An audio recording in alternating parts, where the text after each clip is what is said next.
Hello, this is going to be a video about the process that I've developed from the original classical liberal arts, the trivium and quadrivium. The trivium came from Aristotle, and the quadrivium came from later philosophers and scientific minds during the Renaissance period and Middle Ages. The trivium is the liberal arts of grammar, logic, and rhetoric, and the quadrivium is math, geometry, music, and astronomy.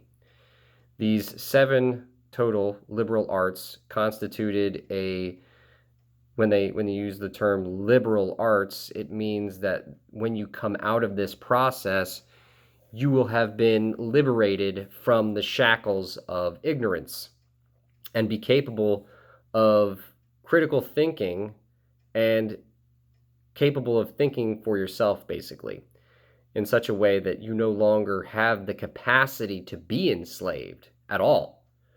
There's a reason why this form of education was phased out with the public school education format, and why it is still being practiced in the higher echelons of the sort of elite class and how their children are educated, whereas our average, the 99% of children basically don't ever experience this unless they reach into the higher echelons through the collegiate system.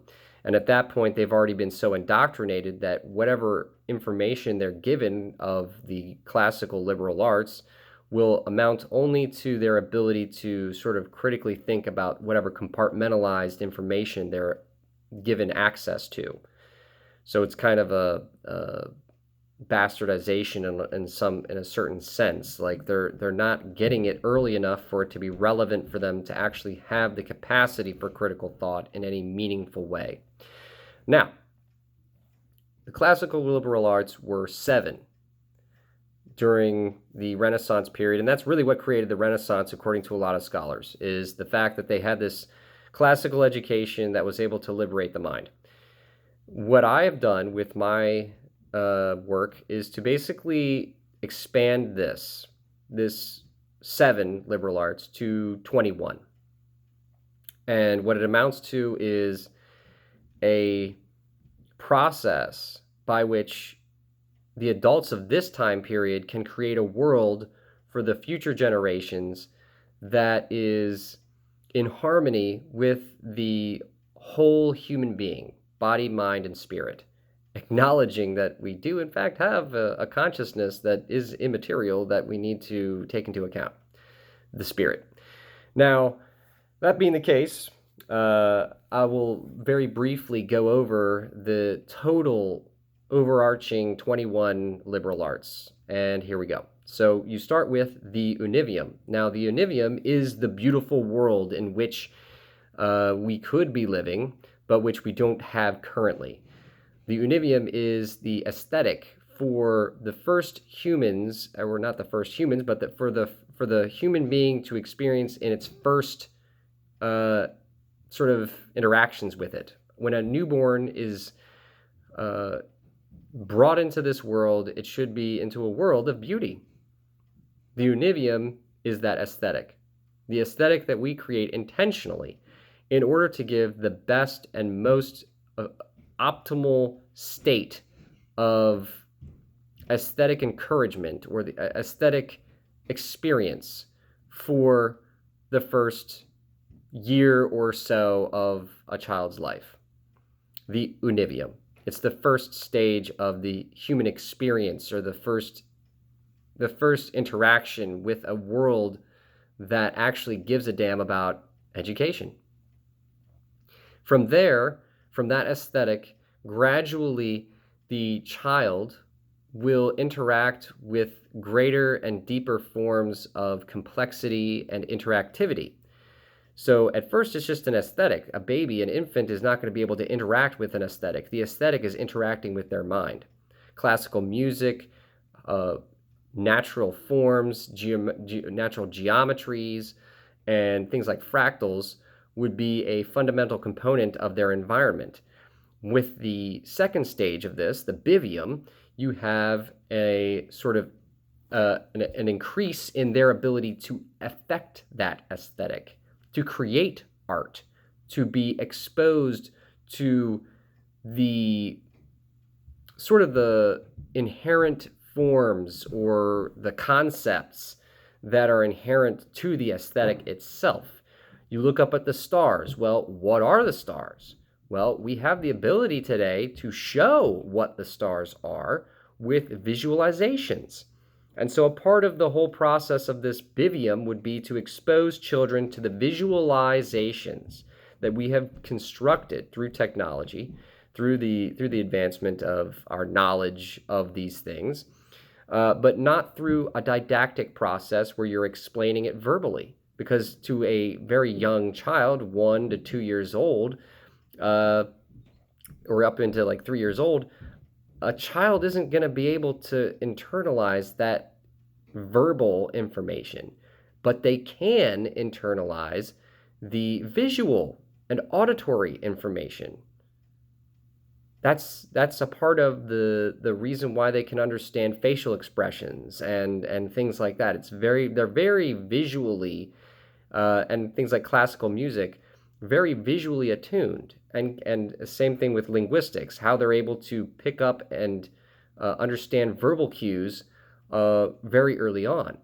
The brain is really sort of geared towards this kind of learning. And so if we develop an aesthetic and develop a process to sort of develop this intelligence, naturally the brain will be much greater stimulated than were it to be simply left to its own devices and sort of not stimulated. The more you stimulate the brain, the more it becomes stimulable. Like you can more easily stimulate the brain, the more stimulated it is. And so with this in mind, naturally it will be more, it'll be easier to educate the child that's been brought up in this kind of process than a child who hasn't. If you haven't been stimulating the brain throughout a child's life, their brain will be, it will find this kind of education to be abrasive to their natural, or to their, not natural, but to their regular level of stimulus. So what this is about is making an aesthetic and making an environment that is stimulating. It's very basic. The more stimulating, the better. As they get older, the more stimulating it becomes, until eventually they get to the point where they're old enough to have concrete operational thinking vis-a-vis the trivium. They will be introduced to grammar, logic, and rhetoric around the time that they're concrete operational thinking, which is usually around like 5 or 6 years old, basically, depending upon the level of stimulation that they've received. Now, that age could gradually lower as, you know, this sort of aesthetic is developed. The idea would not be to dumb it down and postpone that level of stimulus. The opposite is what we want to do. That's what we've done with education, is the opposite of what we should be doing.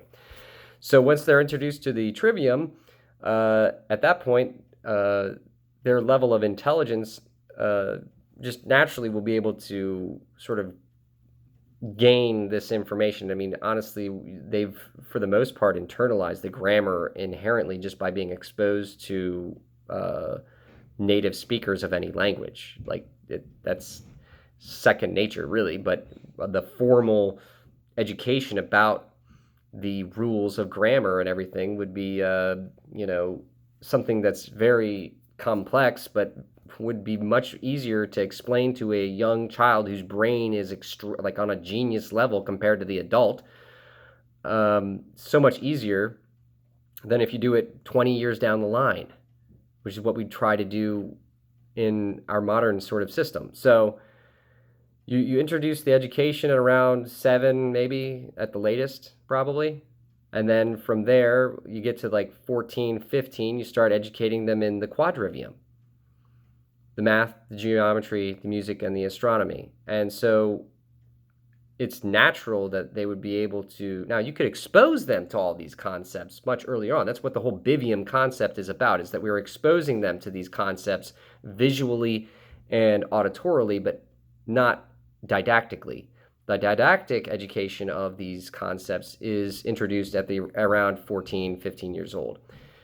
And then once they graduate from the quadrivium, let's say around 18, the average age for education in terms of like high school and stuff like that, then they reach a level of, first of all, the quadrivium basically would be revealing their place in the cosmos to a large degree. Now, that being the case, you don't necessarily spiritually get that until you have felt it or experienced it directly, if that makes any sense.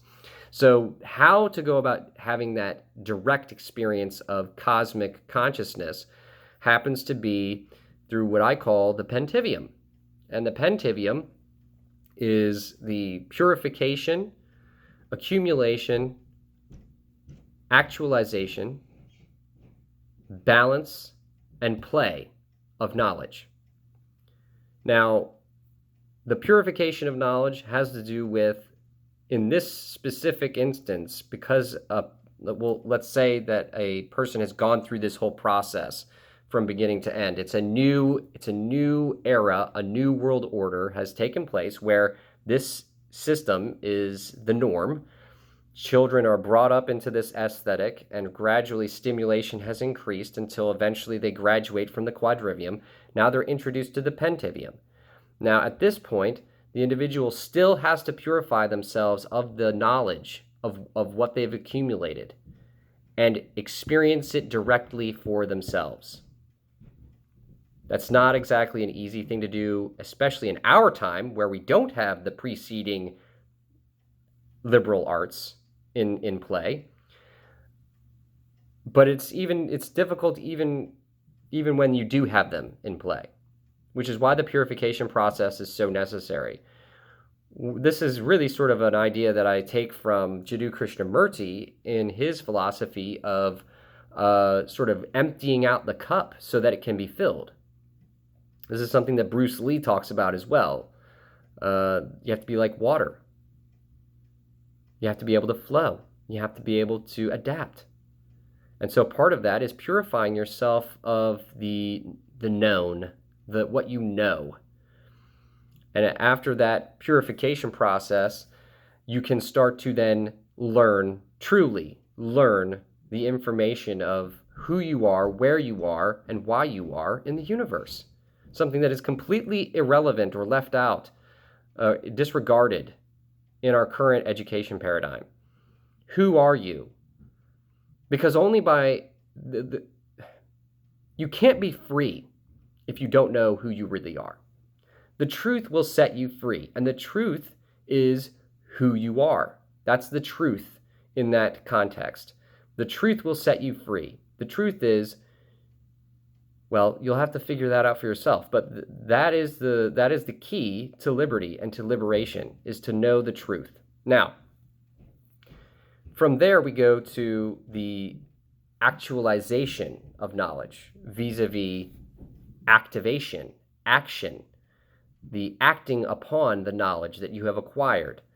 Acting on that knowledge is something altogether different and more empowering than simply knowing the truth. Embodying the truth is the sort of liberal aspect of this, the aspect of liberation. To act freely is an inalienable human right, not because of a government telling you so, but because of the inherent quality of the human organism through its creation. Now, after you have reached a level of being able to act on the knowledge that you have acquired about who and what you are, there is an inherent sort of necessity of balance in that process. You have to be constantly purifying what you know purifying yourself of who you think you are and what you think you know. And because that's the basis of philosophy and wisdom, is to constantly recognize that you know nothing, that you have to be purified of your knowledge of what you know, of your sense of knowing anything, in order to be free from that prison that is, I know what I know. I know things. Well, that's not wisdom. Wisdom is the opposite of that. So, in order to reach a level of wisdom, you have to acknowledge that you know nothing and that you continuously empty that cup. And so, similarly, in order to be a free human being, you kind of have to be constantly, and in order to be an intelligent human being, you have to constantly be learning about who you are, learning about the nature of the world, learning about the history of the world, learning about the future and what that means and where we're going, and just the whole shebang. You have to be learning about the world. Uh, and certain people will gravitate to certain elements of knowledge that other people won't. That's all well and good. That's fine. Everybody's going to have their own specific little interests in terms of the nature of the world, but the overall world is something that we should all know about. You can't be a specialist if you're going to be your own philosopher in terms of knowing yourself and knowing where you fit into the world and how the world operates. From there, the balance is really just, and then acting on that. Of course, you have to constantly be acting on your knowledge in order to retain it, and in order for it to be real, in order for it to be alive, you have to be actively creating based on what you know. Teaching other people or practicing different methods of self-actualization and self-knowledge, meditation, yoga, whatever it is for you. I don't make a very strict curriculum for this because it doesn't make sense to, because there is an inherent quality of diversity in the human organism that has to be acknowledged. A fractality of the human experience needs to be acknowledged, and I do that with this process. There's no way to make a strict curriculum. Figure it out for yourself. Now, from there, from the level of balance, and once you've achieved a level of balance, that is a certain degree, a kind of self-mastery. The inherent outcrop of that self-mastery, then, is for the individual to become a player of life instead of being played by someone else. You are no longer living by the script of others. You are able to enact and embody your own script, your own character, your own avatar in the game of life. At that point, you are not a slave, nor can you become one under any circumstances. Because when you have embodied a degree of self-mastery, the powers that be can try to get you to live according to their script, but it will never work because it's not appealing. It's not appealing to be a slave when you've become self-actualized and recognize who and what you are in the context of the cosmos. It just doesn't seem right. I don't want to be a tool of someone else's power structure if I'm aware of the fact that I'm my own person. I'm a sovereign human being capable of independent thought and capable of self-governance. That's the other aspect of this, is that basically the objective goal is self-governance. And so what could be the result of this is the replacement of governments, formal governments, with societies that are self-governing.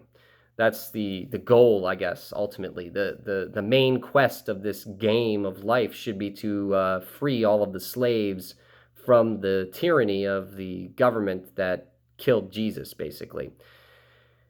Now, from there, you can have the individual be liberated, but that's not enough, because individuals are all well and good, but a group of individuals who have been liberated ultimately will come together and form their own organizations, form their own governments, form their own societies. This concept is embodied in the Freedom Cell movement, but which, because it lacks the preceding concepts. It's the hexivium, but without the without any of the other iviums. Without the ivium, the hexivium is a tree with a bunch of branches, unfortunately, with no trunk. And so the freedom cell movement, the agora concept in and of itself, lacks the trunk, the roots, and the trunk that make it alive. And so, unfortunately, because of this, the overall sort of capability of that group or that movement to get any kind of traction against a cultural phenomenon like technocracy, like the world that we're witnessing today, is problematic to say the least. It basically is like trying to walk without legs.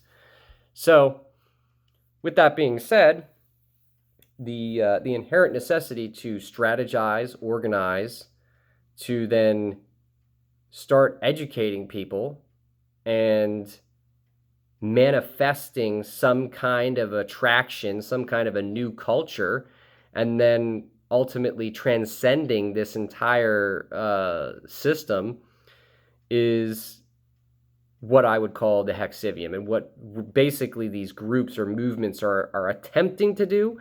But like I said, without the roadmap to freedom, they don't have the ability to actualize it in any meaningful way.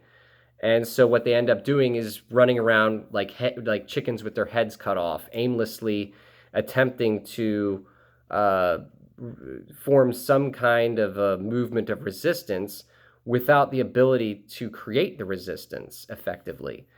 Because if they're not educated individuals, if they're not sovereigns in and of themselves to begin with, then they can't embody freedom. They don't have the ability to embody freedom if they aren't spiritually free to begin with. It's like trying to communicate without language. If you haven't attained a level of language and you're trying to communicate concepts to other people, you're going to have a goddamn hard time of doing it because you haven't even internalized any kind of system of language to begin with. In order to communicate freedom to other people, you yourself have to be a fully liberated human being capable of sovereign thinking to begin with. And you don't. If you're afraid of death, you're not a sovereign. If you're afraid of the consequences of government intervention into your life, you're not a sovereign. It's just how it is. Sorry. And so the overarching picture here is that society needs to govern itself, and the only way to do that is through education. The only way to do that. If you try to do it with resistance politically, without the education component, you're putting the cart before the horse. First, you must be free. First, you must be liberated. It starts with you. Yes, indeed. But then, of course, you need to, from that standpoint, activate others and work with others to activate others, and so on and so forth until it snowballs like a virus. That's the whole reason that they use this whole concept of freedom cells. The cellular aspect of it is supposed to be a sort of viral concept. But if you can't transmit the idea of sovereignty and freedom and individual thinking and freedom of thought to other individuals through education, then you've failed before you even began. Now, I hope that this message reaches people with a certain amount of consideration. I'm not a PhD. I don't have a degree in philosophy. I consider myself to be a philosopher nonetheless. And I believe that it is the responsibility of our society, of each individual and their relationships, to embody, to try as hard as you can to be your own philosophers, to love truth instead of fear, to seek out knowledge instead of compliance, and how to be truly free through fighting and resisting this tyranny instead of being safe through compliance. I'm not doing this to get renown, though renown would be kind of nice. It'd be kind of nice to get some acknowledgement for some of this information, I swear. But I'm not doing it for money.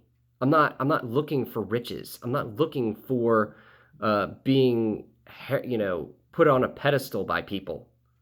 I don't want my personality to be a part of why people are following this. The content stands on its own. And I love humanity. I love humanity. There are certain humans that I can't stand because they've betrayed and hurt me personally. But I love humanity. I love humanity because of the beauty that it creates as a species. And I want to see that continue into the future. I don't want to see a brave new world. I want to see Shakespeare, and I want to see poetry. I want to see the beauty that human beings can create flourish. And what I'm seeing gradually more and more is that humanity has allowed itself to be completely enslaved, not only by the governments, but by their own lower, baser instincts and urges, to the point where you see obesity as the norm, you see sexual deviancy and the perversion of society as the norm, that you see all of the worst aspects of humanity be embraced as the best, the most popular in our time. That's indicating the end of civilization as we know it and the beginning of a dark age for humanity. And I hope that we can resist that as a species or as a community, whatever. Mainly because I have, for selfish reasons, I have a child. I have a daughter, and I'd love for her not to be raised or not to grow up in a system, in a society that is hell-bent on her becoming confused enough to alter her gender because of the dictates of a very small minority of loud and obnoxious individuals. She's a beautiful little girl, and I don't want to see her tainted by this world as it is, forcing inoculations and wearing face slave muzzles as the norm. In any case, that's my pitch. That's my concept. I hope this meets people well, and I hope it's useful. Love and appreciation, everyone. Peace.